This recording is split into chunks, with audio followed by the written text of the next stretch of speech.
Coming from South Africa, I grew up on a small holding and we had many different pets. We had a whole bunch of dogs, we had cats, had a little dragon called Draco, and we've always just had space. And with that, I've always just believed, and I think just growing up with it, that animals should have space to be able to roam around and play and, just continue freely as they do and would like to.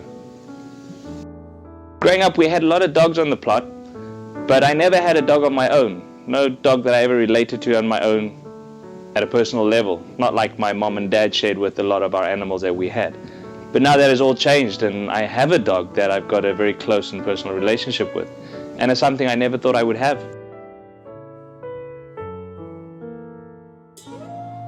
I arrived in Taiwan 8 years ago, and I met my wife, now Mary, a couple of months after that. We met at a Halloween party.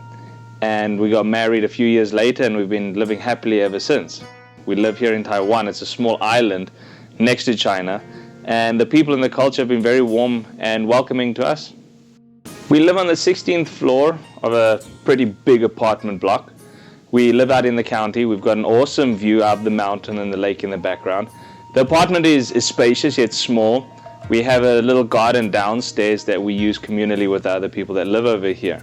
And this is pretty much the place that we've made our own little home here in the East. I came from South Africa to Taiwan 11 years ago, and here I met and married Duane, the most wonderful husband, and we immersed ourselves in the life and the culture, and we live a very busy life, and it was that busyness that took us on a camping trip halfway across the island on a Chinese New Year's Eve. 6 o'clock in the morning, it was cold and dark. We stopped at the 7-Eleven. And I wanted to see the sunrise, and there at my feet was this tiny little black thing.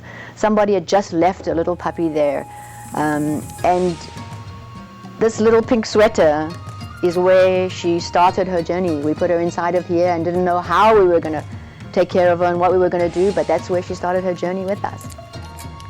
How could somebody abandon such a small, innocent little thing? The blue was still over her eyes. That's how young she was, maybe 4 weeks old. She had been discarded like trash. We made a Facebook post for her, asking all our friends who would adopt her. I remember all our friends said, "Why don't you take her? Why don't you give her a home?" And, in all honesty, we believed that we weren't equipped for a doggy in Taiwan. Isn't it cruel to keep a dog in a small apartment? What space were we going to give her to run around and be free? And when we went to work every day, we'd be leaving her alone in the balcony. Where would she go to the bathroom? And, we have landlord furniture. It's not our own furniture. If she bites it and takes it to pieces, what do? We had all the logical reasons why we wouldn't be able to provide a good home for her. Logically, we weren't her right owners.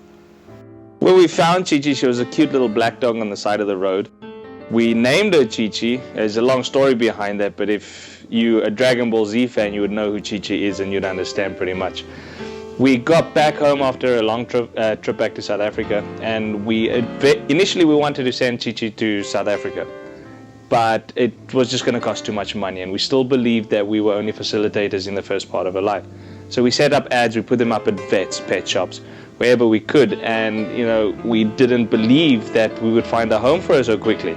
She falls into the stereotypical stray dog of Taiwan that nobody really likes because she's a female dog. She had the white paws. We really didn't expect anybody to take her. Putting up the posters was just us going through the motions of doing what we said we would do.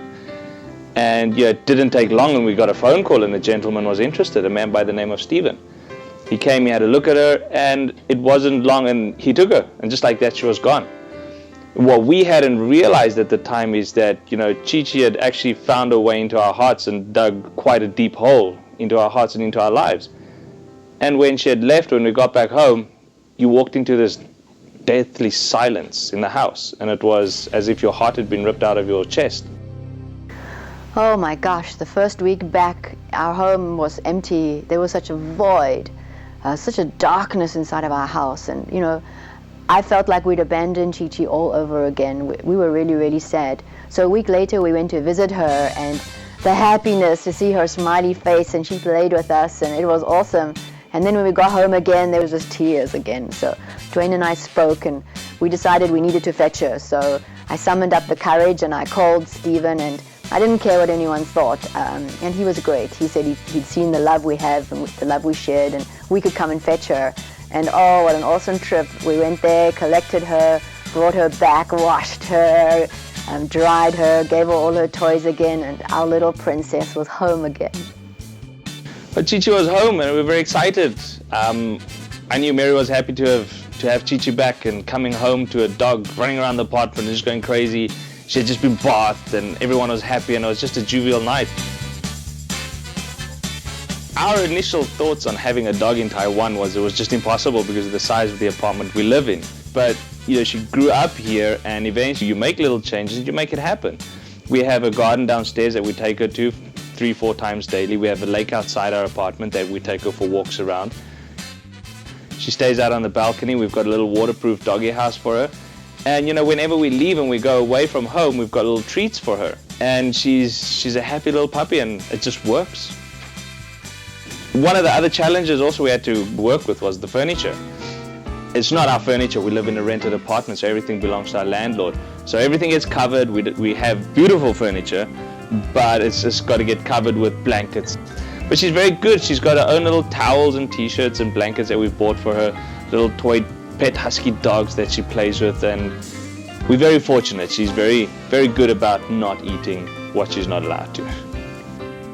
Chi-Chi's our little baby girl, and we love her to bits and pieces. She's pretty much the child we don't have right now. She lets you know when she wants attention. She'll stick her nose into your leg. She'll jump on your lap. She'll bite you on the leg if she wants you to do anything with her. She's got her own little bed that she sleeps in our bedroom with us. When it suits her, she jumps on the bed, she'll sleep with us. And she brushes her teeth. We've got a little doggy toothpaste that we use to brush her teeth with. When I'm brushing, she's got to get up onto the basin and brush her teeth with me. She's just a very special dog and very precious and means a lot to us.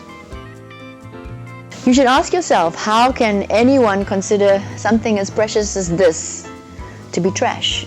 The irony is that she was discarded from the family she was born into, and ultimately she's made our family complete. We were just two individuals, and now Chi-Chi has made us a family.